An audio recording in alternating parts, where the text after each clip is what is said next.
local people, local news and events,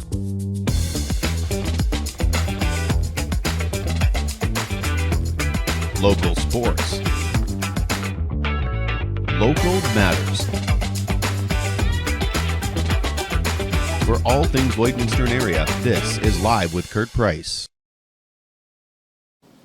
Welcome into Synergy Credit Union. It is great that you are joining us here today. We have a fantastic show coming up. I want to remind you that at the new Lloydminster Nissan right now on Highway 17 South, when you finance a new vehicle with the new Lloydminster Nissan, you get $1,000 cash back to use as you see fit. And here we are coming up at the end of the month already. So come in and see us here at the new Lloydminster Nissan. We've blown off all the cars. The parking lot is clean. And it's a little chilly today. Don't worry about that. We'll pull it right up to the door for you at the new Lloydminster Nissan. As I say, we are excited to be here at Synergy Credit Union today, and CEO Glenn Stang is joining us to chat about a potential merger between Synergy Credit Union, Cornerstone, and Conexus Credit Union. Plus, Glenn is retiring here in a month, so we'll get into some of his favorite memories maybe about Synergy Credit Union, and he's been a huge part of the community as well. I remember, we'll talk about this a little bit as well, but I remember the first time the Kinsmen asked me to sell Christmas trees. They said, that guy over there knows all about Christmas trees. Just go ask him. He'll tell you which Christmas tree is good for which family. And it was Glenn Stang. I had no idea at the time that he was a big shot, but here he was. Superior Water specializes in nothing but water, and with over 22 years in the business, they're proud and confident that their water and their service is indeed superior. For iron filters, water softeners, reverse osmosis distillers, chlorine removal, and H2S odor removal, give Superior Water a call today. It's 780-875-6636, or you can stop in and see them on their 57th Avenue location, right beside Sheepskin Loft, and stay hydrated with pure, clean water. I drink Superior Water because, after all, it is superior water. Well, have you heard about our trip to Europe this spring, May 28th through 13th? We'll be traveling through the Netherlands, Brussels, and France. And it is a customized trip that is meant to honor our veterans, our soldiers. A lot of highlights on this trip that we've customized to honor Canada's contributions in World War I and World War II. We'll see war monuments, cemeteries, battlefields like Vimy Ridge, the Passchendaele Museum. We'll go to Grosbeek War Cemetery. We'll be at Juno Beach on the 81st anniversary of D-Day. Go to lamberttravel.ca today to see the whole trip. And if you have questions, again, you can call 780-875-4414. You can track myself or Heather Price down, and this will be a trip that you'll remember forever. And if you've got questions, we'll do our best to find the answers for you. In fact, I had one the other day from someone asking about, they had a bum knee. How much walking is there going to be? So we're doing some research to find out how much walking there is going to be. Well, congratulations again go out to the Holy Rosary Raiders on winning their third provincial championship in 3 years with a 22-3 win over the Cochrane Cobras on Saturday. A team that has seemed to have the Raiders' number over the last few years until Saturday. For many of the players, Saturday's win in Grand Prairie was their final high school game, and that includes quarterback Matthew Falshear, who told us the game was never really, in his mind, in doubt. Yeah, I felt like at the start of the game we had some momentum off the start. Of course, we scored that touchdown to go up 7-0, and then Davin Bajma had a huge pick six on a fake punt they ran, which that gave us a lot of momentum. And then going into halftime, we were up, and then coming out, our defense made some huge stops, gave us good field position, and ever after that. We had Matthew and Ben on the sports show last night, and together they have won 6 provincial championships going back to Pee Wee. So this is a team that grew up together.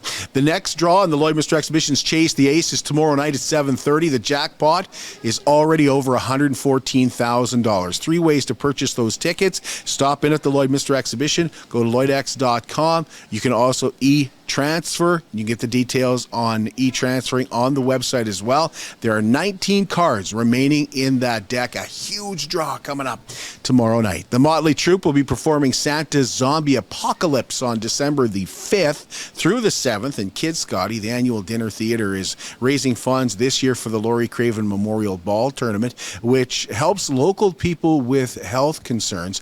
And this year, the troupe is also collecting toys because their set needs a North Pole backdrop, so you can help out that way.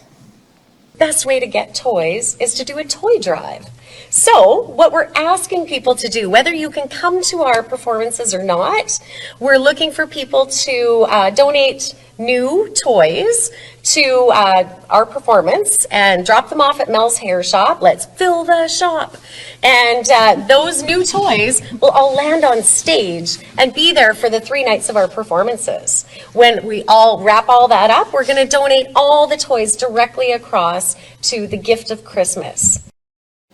You can also pick up tickets at Mel's Hair Shop. I'm looking forward to the Thursday night performance because myself and Heather will be your MCs that night. The Under-18 Women's Hockey National Championship, the SO Cup, is coming to Lloydminster April 20th through 26th. Tickets are on sale this December, and organizers are in search right now for volunteers and sponsors. We have to raise approximately $85,000. We are responsible for all the transportation for all these girls once they hit Alberta. So once they land at Edmonton, I'm assuming most of them are going to fly in from there, we're responsible for busing them to Lloyd and then busing them all around Lloyd during this ESO Cup. So it's big. We need a lot of help from the business community. I'm the head of the sponsorship community. You can just call me directly. If you're watching right now and you want to donate, 780-872-2999. Make my phone ring. I will answer. The ESO Cup will be the last major event hosted at the Lloydminster Civic Centre this spring. Nominate your caregiver today for Cupcakes for Caregivers. We're proud to partner with United Way, Lloydminster and District, and Sobeys here in Lloydminster present one special caregiver with a dozen cupcakes, and more than that, recognize them for the great work that they do in our community. You can nominate a nurse, you can nominate a doctor, you can nominate home care workers, and you can nominate family members. Yes, you can nominate your mom or your dad for taking care of each other. You can nominate someone for taking care of your grandparents. All you got to do is put it in an email and send it to livewithkurtprice@gmail.com. Family members are welcome to nominate other family members. It's certainly something that at times gets overlooked and deserves to be recognized. And so we encourage you to really look at who's taking care and who's doing what in your family. And here comes Santa Claus is back in downtown Lloydminster December the 7th. Once again, all events are free because of great sponsors. The day kicks off with a pancake breakfast at the Lloydminster Legion. That's brought to you by the Kinsman and Sobeys here in Lloydminster. Santa and the Grinch are at the Atrium Center, 11 a.m. Santa with treats from J Guard, and the Grinch with DQ Kids Meals, courtesy of DQ and Fountain Tire. And the Wiener Roast is back at Synergy Credit Union in downtown Lloydminster, not where we're located now, but the downtown Synergy Credit Union, and that's with the Lloydminster Firefighters and the Lloydminster Firefighters Association, and of course the staff at Synergy Credit Union. You can follow Here Comes Santa Claus on Facebook and get all the details on the big events happening December the 7th. Wellings of Lloydminster is an active 55 and over community with 66 bungalow townhome villas on a very flexible lease. Each unit contains a full kitchen with 5 appliances, walk-in showers, and in-suite laundry with 1 and 2 bedroom choices. It's a no maintenance concept where you have your grass cut for you, your bushes trimmed, your appliances serviced, your snow shoveled for you. They call it Care Freedom Living, and it does just that, allowing you for more freedom, maybe to spend some time in the beautiful clubhouse that they're building or on their pickleball courts as well. Call Darlene at Wellings of Lloydminster and have a walk through one of their beautiful villas at 780-872-8537. We'll take a short break, and when we come back, we'll talk more about the potential merger with Synergy Credit Union, Conexus Credit Union, and Cornerstone Credit Union. Glenn Stang, CEO of Synergy Credit Union. At Lloydminster and District Co-op, membership matters more. Because being part of a co-op means you're connected to something bigger than yourself. From long-held legacy by those who built our communities, to people you call family, friends, and neighbors. When you're a Lloyd Co-op member, you're an owner in a local business that prides itself on purpose alongside profit. You earn cash back, you help support causes that matter most, and you're building a better way of life for the next generation. Membership matters more.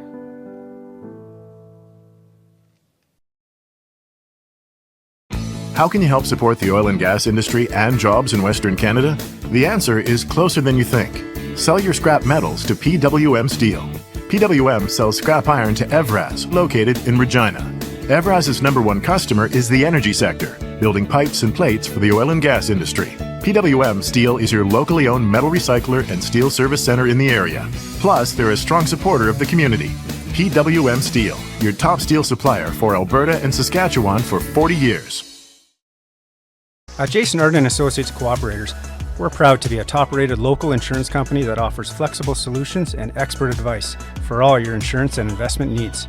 We'll work with you to tailor your insurance specific to your needs, and we offer investment advice that always puts you first. At Cooperators, one of our core values is to give back to the communities that we live in. Thanks to the support of our clients in Lloydminster and area, in 2023, Jason Arden Associates has donated $40,000 to local nonprofits, charities, students, athletes, and other special events.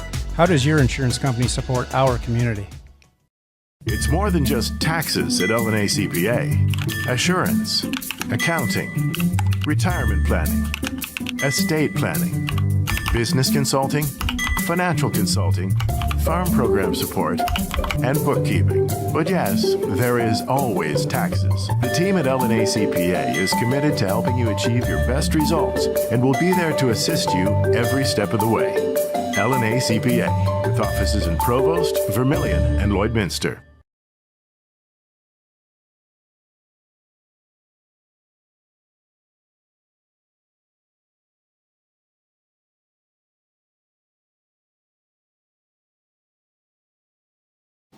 BioClean Disaster Services is committed, certified, and very reliable and will help you get your life back. BioClean Disaster Services at 1-833-246-8326. Taking care of your family is what is important to BioClean Disaster Services. Taking care of your belongings and taking care of your possessions is very important in your home and getting you back to where you were. But it's really that family dynamic that they really, really take charge of and letting you know what they're doing and why they are doing it.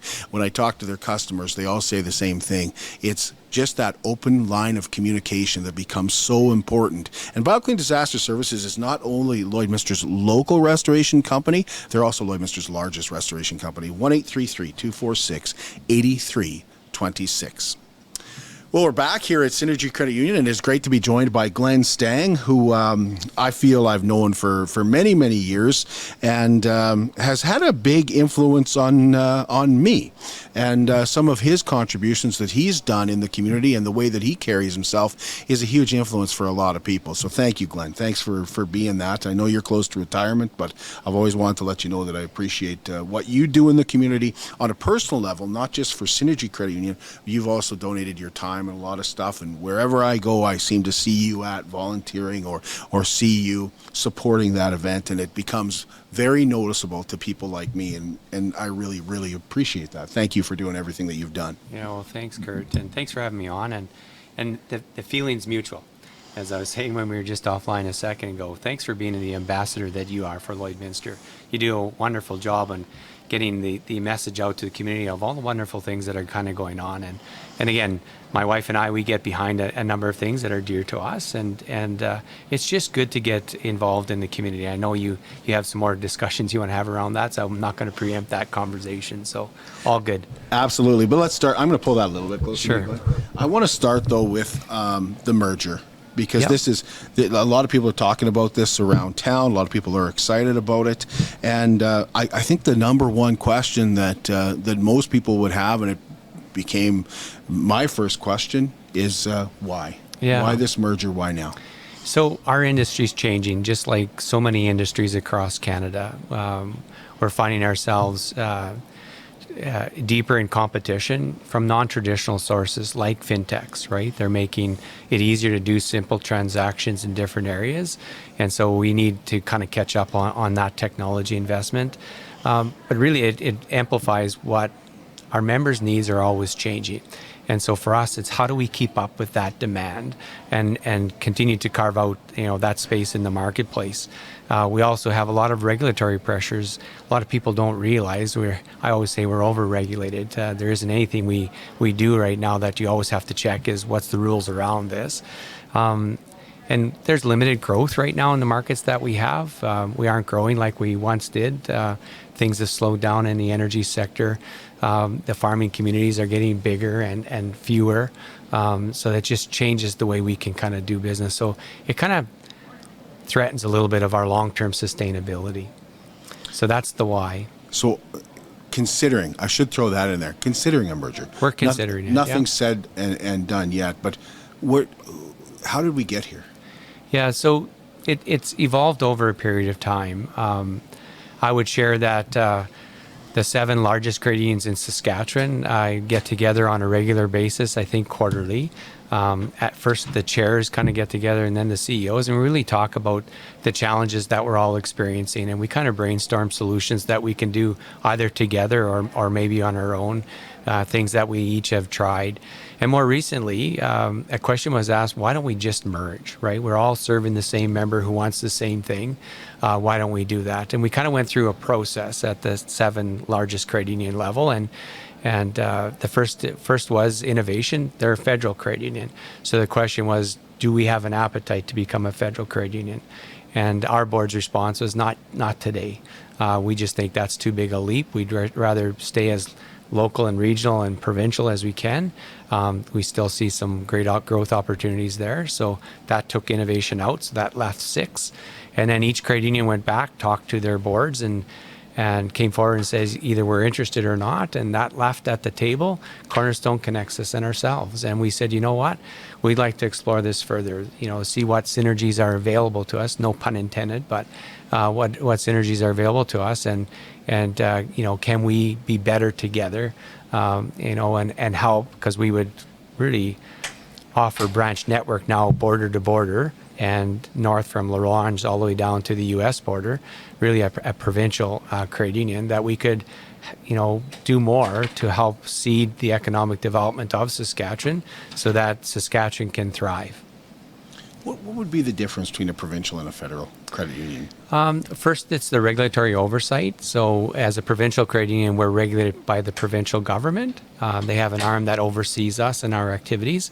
If you move into a federal regime, you're overseen by the same regulatory body that looks after all of the banks.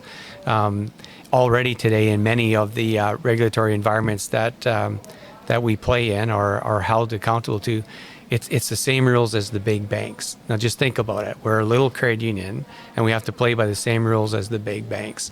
And some of those activities right now eat up a lot of resources that at the time when some legislation was introduced, I wouldn't have thought it would impact us as much as it does today.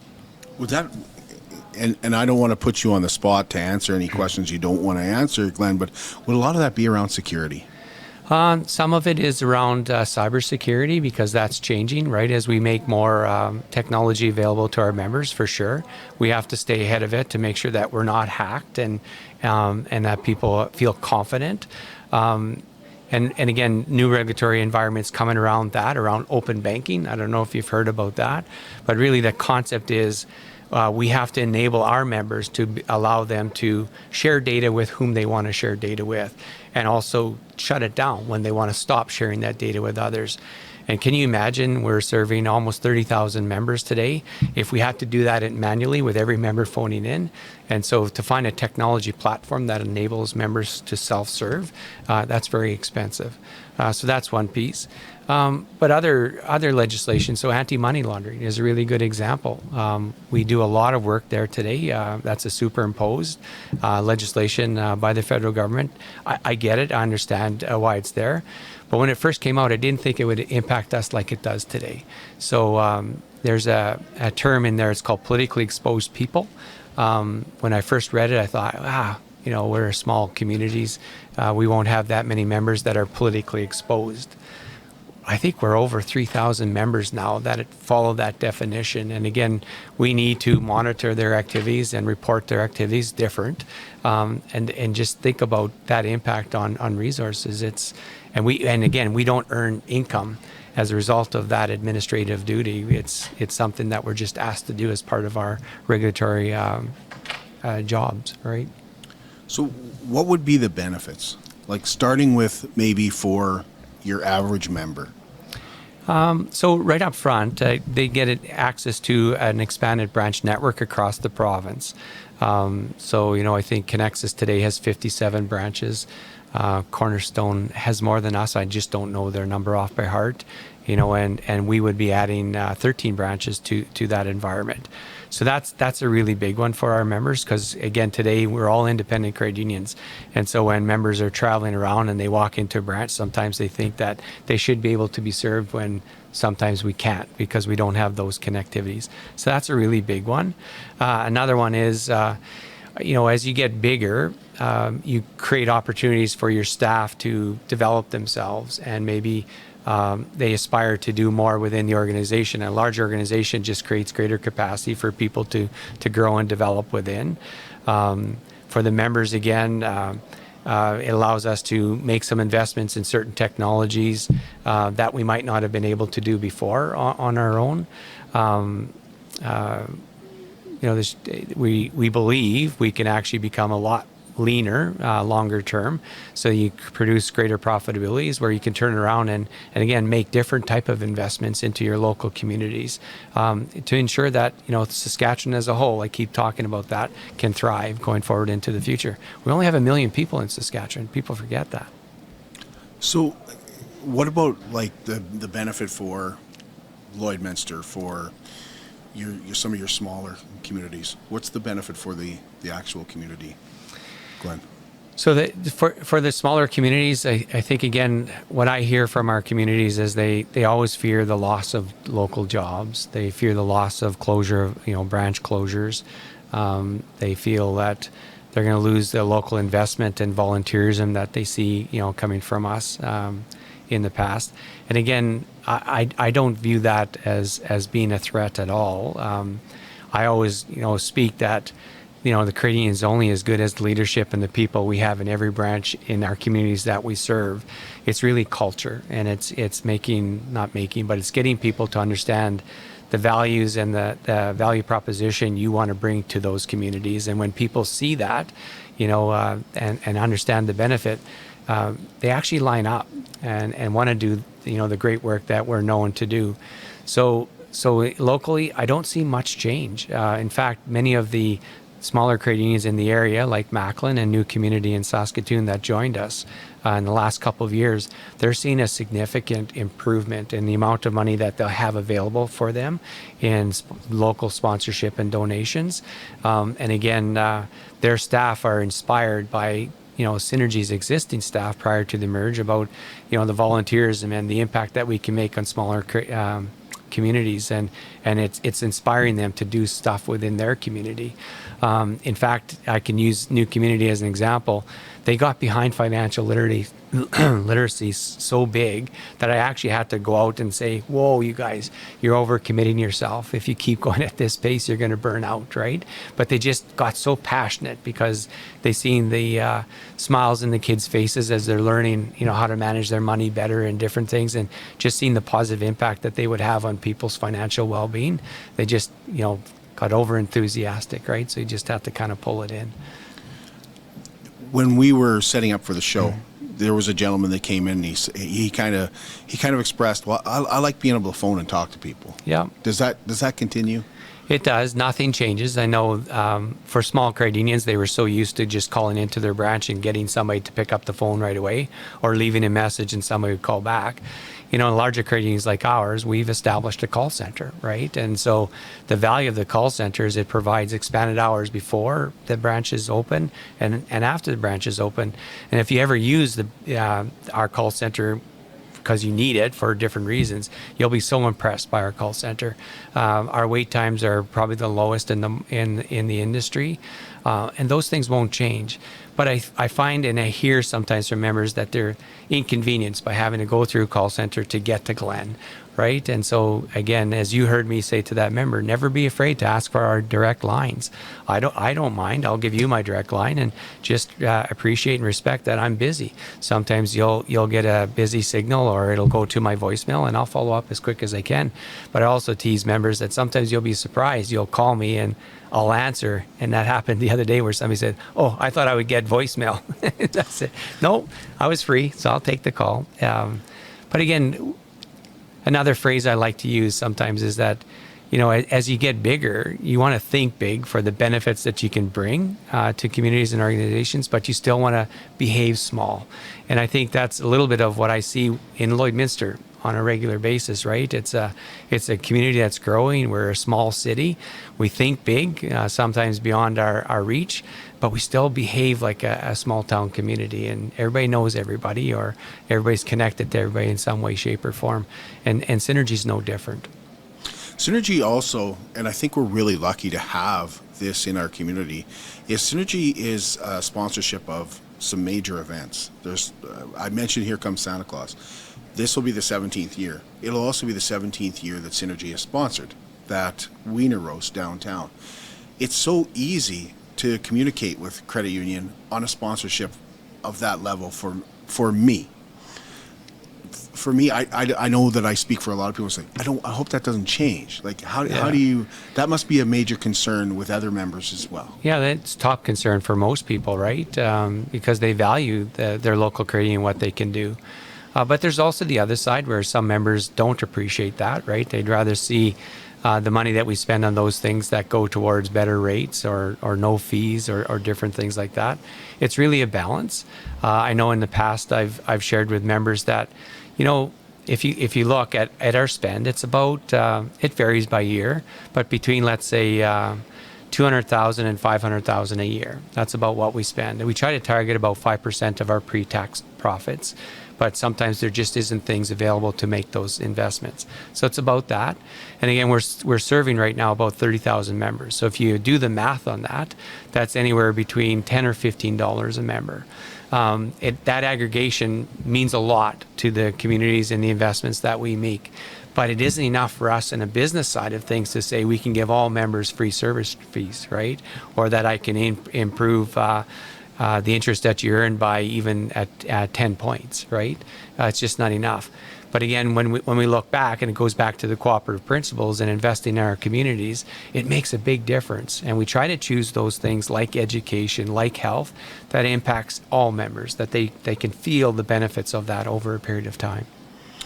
Does anything change? The 5%, does that change? No, actually, if you read visit our landing page and read some of the commentary that's there, Conexus does the same as Synergy today. They invest 5% of their pre-tax profits into sponsorship and community donations and things like that. And Cornerstone does 3%, but they're elated to increase their spend up to 5%. So that's one of the values that we bring together that shouldn't change, right? Without a merger, how would you grow? Like, what's the key to growing? And why do you have to grow, Glenn? Well, we have to grow because our costs are ever increasing, right? So 65% of my costs today are people related.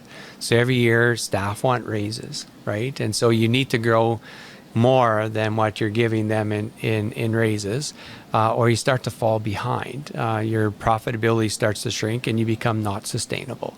So that's really the driver behind growth.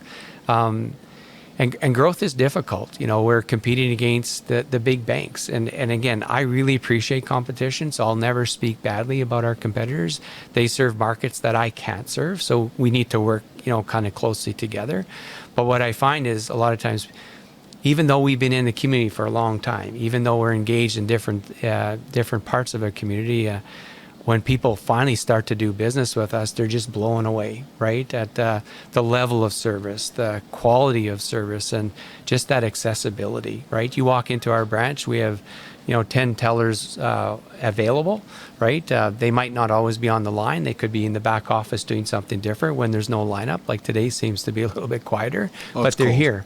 Yeah, they're here, and we can ramp up really quickly when we need to. If you go to any one of our competitors, you won't have that same experience, right? They might have one or two, and you could stand in line for a long time. So that's a bit different, and we can be very competitive. Our challenge sometimes, again, is scale, the things that we need to do. So I'll share with you an example from a few years ago. We had liquidity challenges at Synergy. And so our liquidity comes from member deposits. So when you deposit money with us, that's my inventory. And I then take that inventory and I want to lend it out, right? And that's how I make money, is the difference between what I can lend it out at and what I give you on that investment. Investors want the best rate in the marketplace. The borrowers want the best rate in the marketplace, and that margin's forever squeezing. But when we had liquidity challenges, we went out to the market one weekend to raise $50 million. That same weekend, I was aware that Scotiabank went to the market at the same time, and they were raising $500 million, so 10 times more than us. They raised their capital at 0%. I raised my capital at 0.75%. That's a big difference in cost of money, right? And so coming out of the gate, I'm already one foot in the hole because my costs were that much more than the bank. And that's just an example of scale, right? And I had to go and do some research trying to figure out how did the bank raise it at 0%. And again, that's still when the interest rates were ultra low. Some countries were in negative interest rates. And so those investors, many of them coming out of that German market at the time, were glad to get a 0% bond, right, out of Canada because they were paying negative interest in Germany. So just things like that again, at our size and level, we have a difficult time competing, and people don't understand our business, right? And they get mad sometimes when we're out of market, 5-10 basis points. And I always say, but it's different, right? At the end of the day, that 5 or 10 basis points difference means we have that many more tills open, right? We have that many more branches open. We have a call center with expanded hours for service. You run that fine line again of managing your profitability with the service levels that you want to keep for your membership. It's all in balance. I had one gentleman ask me about banking at a credit union and saying, well, like, don't you want to make sure that you can access when you go out of province? That's a huge myth. Yeah, it is a myth. I've used my debit card in Mexico. Yeah, you will have seamless transaction service no matter where you go in the world today. But the truth is, we are not an international clearer, so we're not recognized internationally. So we sublet our international clearing services through one of the banks. So every 3 to 5 years, I can't remember the timeline, but we basically do an RFP for that service to make sure that we're getting the best price that we can. But it's still, as you can appreciate, our cost paying to the bank might be better than what you might get as a bank customer. But when we add our cost to that as well, then all of a sudden our costs are a little bit higher than the bank. It's just the cost of doing business, right? Again, we're responsive in a different way. So when something does go wrong, and it happens from time to time, we're available and we're responsive. When you were mentioning no service fees and stuff like that, the first thing I thought of was no ding. Yeah. Like I've definitely taken advantage of that. There are still some people that withdraw cash, believe it or not. Yeah. So yeah, and it's bounced back again from its low level. So, but again, as a credit union system, we need to do a better job of cooperation and collaboration among ourselves too. And that's one area that we've done a good job of, where we said any credit union ATM is ding free. Even though we're independent businesses, we're footing the cost for somebody else's transaction. Again, that's one way we can say, that's the value of being a credit union member. Would you say the biggest concern would be giving back to the community, and when people walk in, they want those 10 tellers available? Do you still have to maintain those 10 tellers? No, we don't. We know like every good business, you track your volumes, right? So we know kind of where our regular peak cycles are, so we can staff up and we can reduce our staff and be flexible. We can take our staff and do different things with them within the branch, and we can bring them back when we need to. So there's different things that we do. I'll use the example of a couple of Fridays ago, 15th of the month, payday Friday for mid-month and biweekly pay run, and people woke up in the morning and their payroll wasn't in their account, right? We got busy. Our call center got really busy. And so again, we were able to ramp up fairly quickly using staff from different areas so that we could be responsive to members. And I know members weren't happy. Our social media had lit up a little bit, but we had made a commitment. We knew what the issue was. We were working with our vendor to kind of get the lines back up because the lines had gone down for them.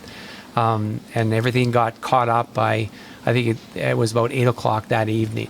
But many people thought we were not being truthful, right? That it was a hack, that we've been down, because some of the banks have been hacked recently and different things, and I always cross my toes and fingers and everything that it won't be us, but I also know at some point in time it will be, right? And again, I think credit unions are very open and transparent with their membership. When those things happen, we'll tell people, and we'll start to plan and figure out ways to get around it so that people aren't going to be too imposed by those activities. But yeah, ramping up that side of things, making those proper investments is part of, again, why you need scale. You're so open about that, what happened on the 15th, and having a local CEO is important. Do we know, like, would there still be a CEO here at Synergy Credit Union? Where would that CEO be kind of located? So likely not. But what I do know is that all three credit unions value a dispersed management workforce. So even today, I have one of my executive teammates lives in Saskatoon. Two just live out by Lashburn. Again, technology, one of the learnings that we had out of the pandemic is technology really enables us to work almost from anywhere, right? In fact, another caution I have sometimes for people is that they're overcommitted. They're always working. We need to kind of say at certain periods of time you're offline, right? You're just not available. But we can, again, ramp up when and where needed to be. So again, not to deflect from your question, chances are the CEO won't be residing in Lloydminster. Maybe more central out of Saskatoon, maybe right in Regina, because again, Regina is the capital of Saskatchewan, and as you get larger, you want to have regular dialogue and interaction with the Saskatchewan government, and their offices are in Regina. So I get and understand that, and I think most members do too, and they just kind of think it through. But you still want to be able to access people that have the ability to make decisions locally, right?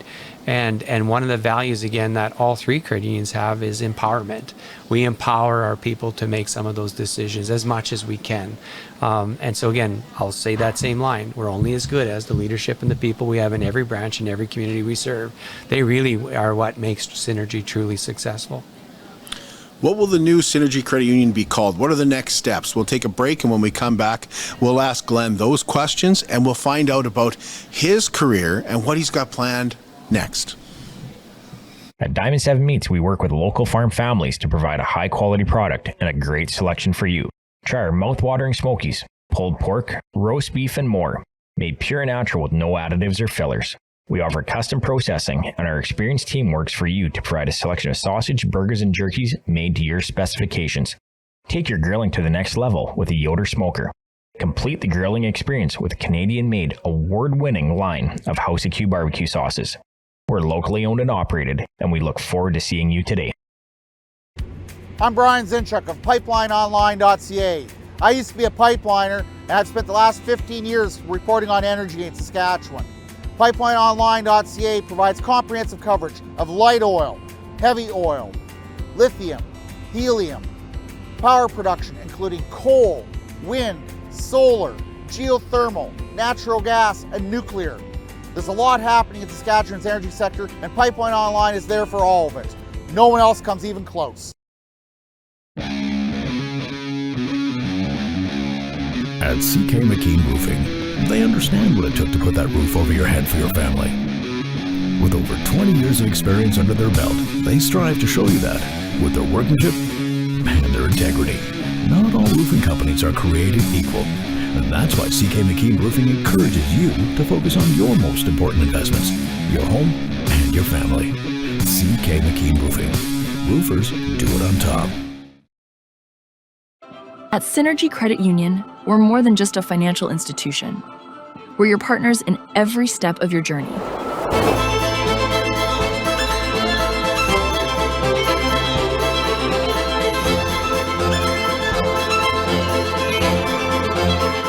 From supporting local businesses to enhancing community life, we're committed to making a difference.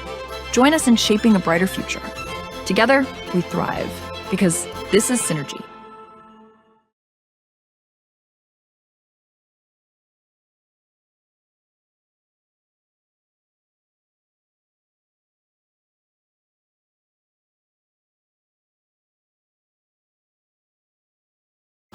Welcome back. We're on the road today at Synergy Credit Union. Our guest is Glenn Stang.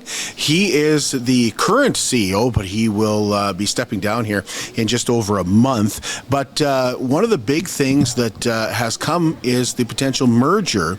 And I heard Glenn saying that this was something that was on the radar for a while now. Like, again, a member walked up and said, was asking you a few questions about this, and you said, well, it's one of the things that I've been tasked with. Yeah, the board has asked me to consider mergers and amalgamations in the past. It's always been on our radar. We just merged in the last couple of years 2 local independent credit unions in Macklin and New Community, and they've given us access to different markets, and I think things have gone well. Like, I stay in touch with those communities to make sure and know and understand that. But yeah, so for us, our board has always said, we need scale in order to continue to meet the needs of our members kind of going forward. What would be the biggest difference, Glenn, if just in layman's terms, kind of, this will make, being bigger will allow us to lend more money? That's the first thing I think of when I think of... It will. So again, credit unions are regulated, as I mentioned earlier, and one of the regulation factors that we look at is how much capital we hold.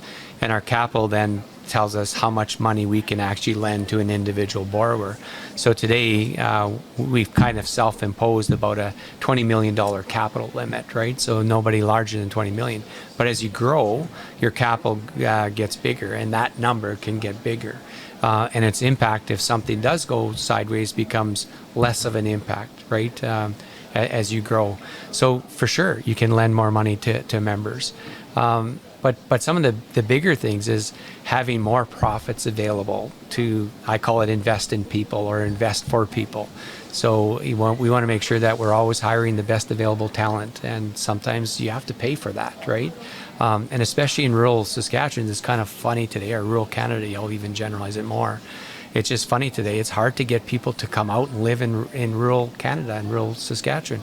And I don't get it. You don't get it, right? Because we value the quality of life that we have out here. It's second to none, right? And we think it should be a selling feature. But there's still something about the big cities that attracts people there, especially our youth, and we're trying to change that. So, and money can be somewhat of a driving factor. The other part that larger money gives you is that you can go out into the market and buy software and technology services that sometimes you can't when you're smaller, because the base fee for some of those are just too expensive, right, to get. And then the other part is, as you get bigger, you can add more resources to your team. And I think I had shared with you once before, when I compare myself to the bank, my IT department's 9 people today, where probably the banks are over 1,000, right? So that just tells you they can move faster in developing and deploying new technology services than I can. The other thing would be, I want to ask you what you're hearing from members. What are you hearing? Like, what have those conversations been like? Yeah, I mean, people are afraid of change. That's the first and foremost. When you go through merger, there's going to be change. There's going to be change in your products and your services. There could be changes in pricing. People fear, the loss of local decision making, as I mentioned earlier, and again, we value that. We try to empower our people. I already shared earlier, we're only as good as the leadership and the people we have in every community we serve. They get concerned about the loss of jobs, right? And again, it's a bit of a double-edged sword. In some of our smaller communities, their population is declining, right? And we have a hard time attracting and recruiting people to work in those small branches. In fact, one of our branches today, I think most of the staff, if not all of the staff, is commuting 45 minutes one way, to keep that branch open and servicing. But I always think that at some point in time, we'll be closing branches just because we can't keep people there. right? Not so much that there's no business to sustain it. So job loss is a big one. And then that loss of community support, visibility, volunteerism. Again, at Synergy, I'm pretty proud of my team. We ask our people to get behind a number of social causes and, invest about a week's worth of their time in those social causes over a year. And most of our team does or exceeds, right? And the reason why I ask them to do that is because, again, it helps to build vibrant, sustainable communities. And then tied to that then is branch closures, right? As, the banks don't have the branch infrastructure that we do. So you think about it, we have more branch infrastructure than any one bank. And that's a cost of doing business. Yet we're that much smaller. So we become way more effective in a sense and efficient with the use of members' money, members' capital, in providing, trying to find that good balance of service to them and again, helping to sustain our communities. Somebody's got to pay for the lights to stay on. Somebody has to, right? Everybody wants free, and I always tease sometimes, free is you get what you pay for sometimes, right? So for sure. So like the way that I bank, and I always and I'm not the only person who says this, but I look at some of our young people today, and maybe I was at this point too when I was younger, trying to think to myself, how are young people getting started nowadays? Everything costs so much more. Has banking changed for them compared to what it was like when I was 20 years old and starting to consider my first mortgage, starting to look at, borrowing money for a car, things like that? Have things completely changed? Are they thinking the same way I was thinking back then, Glenn? Or have things changed and the way that they bank changed? Yeah, well, the way they bank has changed a lot. They want to do everything on their phone first and foremost, right? A lot of research and stuff. But they also get to a point where they want to talk to somebody and they want to have a conversation and they want somebody to help them through some of those major life events and life choices. I also find our youth today is much more informed, much more educated than what I was. Many of them have been working, a lot longer, and again, today you make pretty good money, even as a student, working at McDonald's as an example. But they're quite savvy with their money. Again, some of the tools that they have available kind of keeps them informed. But their expectation now is that they can go anywhere and do what they want. And even we can see through the apps that we have available to our membership where members are accessing their money. And it's amazing to see where members are at any one point in time. They're all over the world, right? We have people in the Philippines today. We have people in India today. We have people in Australia today. There isn't probably a continent or a country that we don't have a member engaged with today. And they are actually being served seamlessly. And again, we can do that collectively through credit union system initiatives, and then individually as a credit union, what products and tools we have invested in to make that available to our membership. Name is a big one. I think people kind of assume because Conexus is the largest credit union in this merger, that it will be Conexus. Do you have any idea what the name will be? No, but if you went to our landing page, there's a process to go through finding out what that name will be, and we really want to spend some time to look at what is the brand value and a few different things to make sure that we make the right selection. And again, I hold out a little hope for Synergy, right? We have good brand recognition in our region. Again, in my activities, even at the Canadian Central level, Synergy has a really good name within the credit union system. We lift well above our weight. We people know us, and so again, because of that, I'm kind of hoping maybe we'll get a little lucky and our brand will resonate stronger, kind of going into this merge entity. But at the end of the day, if it doesn't, I don't think, again, it matters a lot. At one point in time, people didn't want the name of a credit union of a different community hanging a shingle on their credit union, right? So Lloydminster Credit Union at Lashburn, as an example, wasn't always appreciated. And I giggle sometimes when we do community donations and people are thanking our branches. They'll say, thanks Synergy Lashburn Credit Union, right? And I giggle at that. And even our Lashburn branch manager, I can pick on Russell a bit. Hey, a lot of times he'll introduce himself as a CEO at Lashburn branch or whatever, right? And it's great. it's again, how do you stay connected to members and resonate with them and stay engaged and have members appreciate you? And Russell's a good example where people do, and it's those little things, right? And so that's not what we get hung up on. That's not the trade union, right? The trade union really comes down to the people, right? That leadership and again, the team that we have in every community that we serve. Well, that's a good point, because I remember being at graduation and they have some bursaries and stuff like that, some scholarships that were handed out from Synergy, and Russell was there. Yeah. Handing them out. I think people need to know that's not going to change. That's not going to change. Yeah. Our name will change. Maybe our colors will change. But at the end of the day, the people are the same. And again, culture, you sometimes have subsets of culture within culture. So I think of it in a different way that, we have a great culture here. People say that all the time. They like it. So can we influence the new entity with a better culture? That's, the way I'm looking at it. Does it have to be Cornerstone or Conexus or Synergy? No, it could be a brand new name. Brand new name? Yeah, it could be. I don't think anything's locked in at this point in time. Where do you go from here? Like, you've introduced your landing page. Maybe give us the address for that landing page. So the landing page address is thrivingtogethersask.ca. It was contained in an email that we pushed out to all of our members. Today it has just general information on it that the boards and the management have identified as benefits coming to our staff, our members, and our communities. But as they continue to visit the page, we'll continue to share more actual data as we build out the business case so that we can show our members that longer term, this will be better for them, and we can actually do more within the province of Saskatchewan to really help the province as a whole thrive. What happens next? What happens next? Well, we just kicked off last Monday 13 separate little mini projects, I'm going to call it. So we need to right now go through that due diligence phase. We need to make sure that our asset quality is there at the same level for all three partners.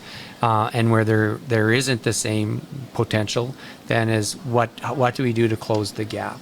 And again, those things get shared in the business case back to the boards. And our board has defined what they would expect out of a merge for the benefit of our members, our staff, and our communities.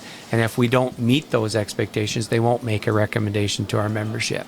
If we meet or exceed those expectations, I'm really hoping in some cases we're going to exceed, again, they can then make that recommendation to our staff, our members, and our communities to merge, and a little bit more of the story behind the why. So it'll go to the board. So the timeline will be, right now we kicked off those 13-minute business cases to finish the business case by the end of March. The board will see it. They'll formulate their recommendation that will go to our membership in April, which is our AGM time. And then we would set likely a member vote in June next summer. And then we would officially merge then January of 2026. Okay. So every member gets a vote? Every member gets a vote. And you need how much to... So we need 75% of voting members to support the merge. Okay, so that's the timeline. That's when everything's happened. So before the end of the year, before the end of 2025, we'll likely see a merger if it's approved. That's right. The timeline. The members have to approve it. Members have to approve. They have the last say. For you, Glenn, you personally, is this your legacy? Is this what you look at and go, I really want this to happen because I really want to see, we need it to happen in order for Synergy to continue doing what it's been doing? Yes, in a sense, I won't say it's my legacy. I might think other things are more my legacy. This building? Well, not even this building. Okay. I think it's more the accomplishments of the team. Right, we get recognized, I said, at different levels right across Canada, and I have some teammates that have really excelled in different areas and been recognized, and that truly is my legacy. I think again, people talk about the positive culture here and different things, and that's just not Glenn. That's my whole team. Right, starting with the board, tone from the board all the way through. We did that together. And I'm so proud, again, of the team and everything that they continue to, accomplish and aspire to accomplish, right? That truly is a blessing that I've been blessed to have such a great team and great support all these years. Yeah. When did you start? When did you start with credit union? September of 1981. I started in Luceland, worked there for 3 years. Then I moved back to my hometown, worked another 3 years there. Your hometown is? Macklin. Okay. And then from Macklin, I moved to Rosetown. And that was my first experience with merging. So Rosetown was an independent credit union, which formed Prairie Center. So that was 5 credit unions to form that one. Again, it was really the kickstart really to my career. I was blessed to work with great people back then. Ken Tannehill was my lending manager. He taught me how to lend. In fact, I need to say this differently. When I went to Rosetown, I probably learned how to collect first before I lent. Delinquency was quite high. If you remember, in the late 80s, early 90s, we had an agricultural crisis in Saskatchewan. And so it was a tough time. So I learned how to collect first before I learned how to lend. But I became a skilled lender, and people recognized that in me. And so I got involved with training lending for 5 years in Saskatchewan as part of my lending duties. And then from there, I got seconded by our regulator to do auditing of credit unions that were in financial trouble. And I got to see different things through that lens. And I got to a point where I needed something more again, wanted to move more into a leadership role. And I was blessed to be hired here at Lloydminster Credit Union as the inaugural branch manager in 1997. And it's hard to believe when I say inaugural, people look at me, well, Lloydminster was how many branches already back then, and you were the first Lloydminster branch manager, and that's true. Up until that point in time, it was ran off the corner of our finance manager's desk, Bill Bourgeot. And the credit union was growing. I think at that time it was around 250 million or so in assets, and they kind of wanted to have a leader within that branch. And so I was hired, and when I came, they said, we want you to grow this branch, and we want you to kind of be a change agent. We need to do more on the technology side and different ways of delivering service to our membership. So at the branch level, I introduced the call center. I hired the very first call center manager to help me, get that off on the right foot. And we were recognized soon by SaskTel as having one of the best call centers in Saskatchewan. So that was great on Rosemary. She was the leader of that way back then. What else did I... And I grew, and so that was the mandate. So I can't remember what the branch asset base was at that time, but the credit union was around 250, 257-ish. And when I was promoted to the operations manager, when Ross Graham retired, the credit union grew to about 1.1 billion at that time. So then I don't remember the number when I moved in. No, sorry. That's when I moved into CEO role, was 1.1 billion, and today we're 2.6 billion. So growth has been a real big factor, again, as part of my tenure here at Lloydminster, and pretty proud of it. But I can't do it on my own, Kurt, and I'm going to continue to say that. It wasn't Glenn that drove it, right? It was everybody here that I work with, the team. They did, and they still do, such great work for our membership. It's interesting to hear the board pushing for growth all the time. Those are local people here that are pushing growth all the time. Because your expenses are always increasing. If you're not growing faster than your expenses, you're actually digressing, and you get to a point where you're not sustainable. So that's really the driver. And you think about it, so again, you were asking about my history. So the very first computer within the credit union system was introduced in 1983 to where we are today, right? So, and how we've evolved. And again, I don't know how many banking systems I've been utilizing in our past. I don't know how many different types of loans origination systems. And, you just evolve with the times, because that's how things work, right? Was there a time you were kind of scared of the technology? Where you like... You always wonder, can I keep up? Because we hit a point where technology just went crazy, right? Yeah, and it's only going to get worse, right? So now we're looking at AI solutions. Not better? Well, from a technology perspective, if you're working in those areas, now you got to start thinking about automation, right? So AI, augmented intelligence, and different type of solutions. So you need to re-engineer yourself and manage your data. And that whole data governance now is a really big factor. So I've got a new chief risk officer, Harmalik, who's fantastic at that. But even he is saying to me, I don't truly have these skill sets. So we're outsourcing some of this work today to build that framework so that we can ensure that the safety of our members' data is there as we introduce some of these tools. But again, think about what you're encountering already. If you phone somebody, now am I talking to a person or am I talking to a robot? Many financial institutions today use robotics for answering the phone, for making investments and doing different things because they're just simple transactions, right? And you can automate that. And it's changing our workplace. It's taking all those routine, mundane, work out of people's hands and leaving them into things that are most meaningful.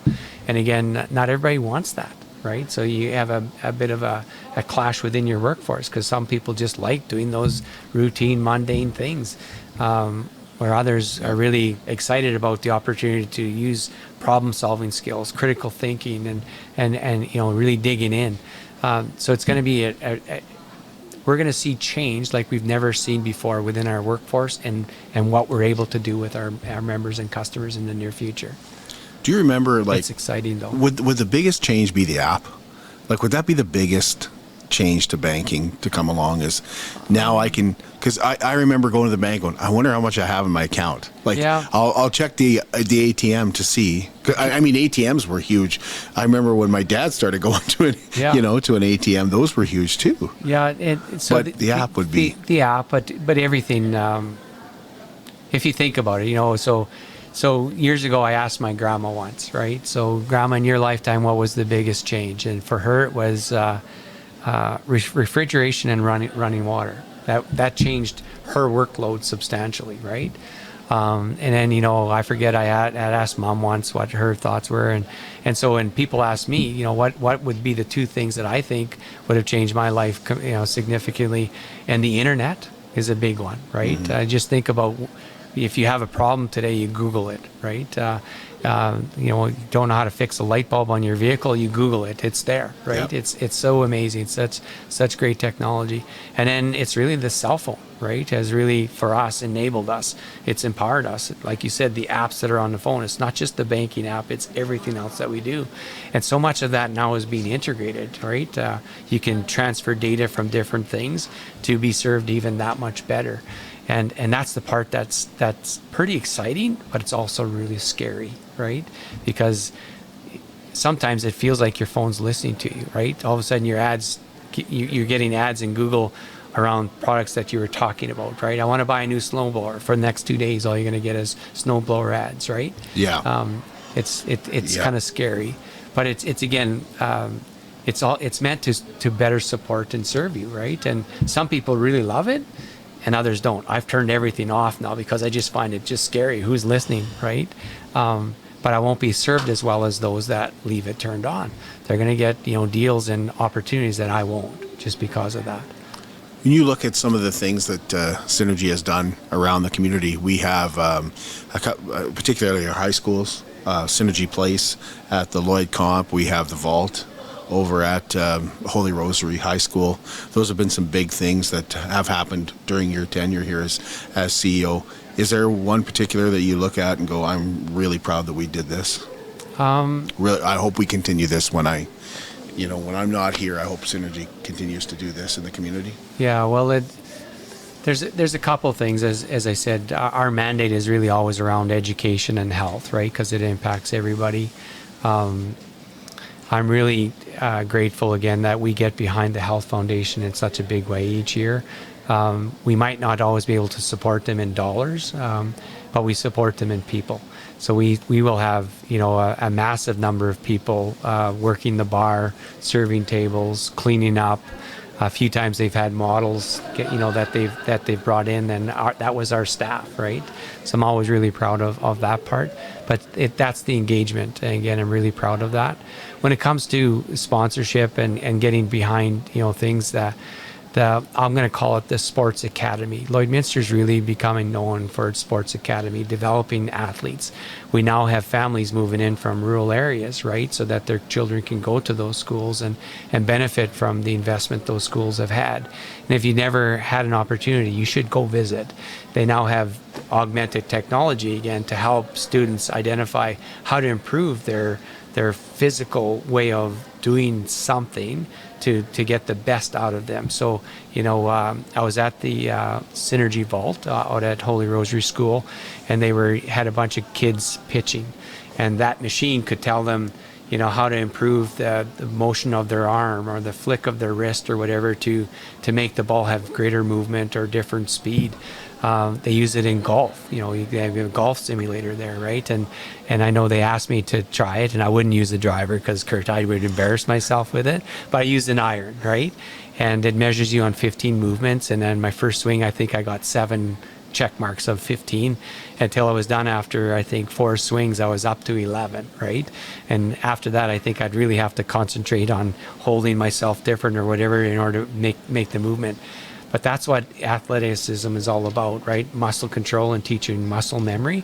And you got tools and stuff to help you. And again, look at the scholarships that some kids are getting now to these Ivy League schools. And again, the opportunities for them to learn and become professionals.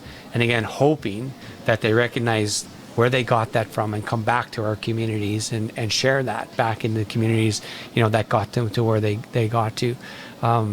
Lakeland College is another one. We partner with them as much as we can from a money standpoint, but really get behind in people. So we support a lot of their courses and classes with different people that can come in and speak, to different matters, and that means a lot. And same with our summer students. We hire between 15 and 20 every year, and we hire them back if we can, if they want to come back work at us. And when they're done schooling, we hire them again because they're going to bring value to us, right? And they're local, and because they're local, we believe there's less likelihood that they're going to leave us because they like the community that they've grown up in, and they see it still growing, right? And bringing in new amenities and services, and again, it just builds for a stronger, more sustainable community longer term. So what would you say to the person who fills your shoes? What would the piece of advice be given?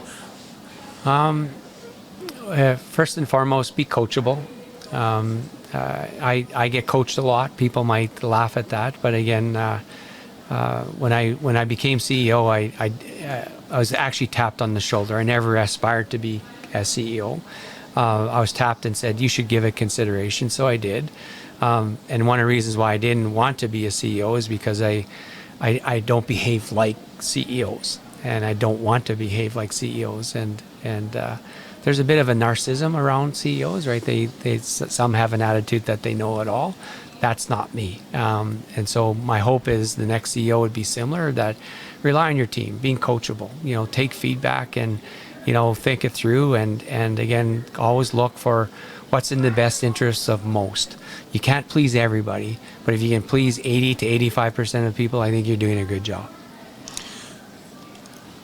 I like that. I like that you said, I'm not like other CEOs.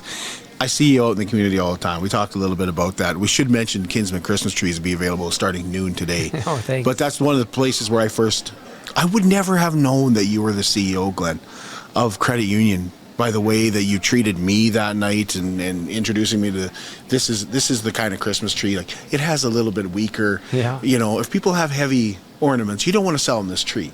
That kind of thing. Seeing you volunteer at other events, it is strange to see a CEO. But why should I be any different than anybody else, right? That's how I look at it. I'm a member of this community, and to be honest, I feel more comfortable flipping pancakes and burgers and selling Christmas trees than I am in spotlights like this, right? This puts me out of my comfort.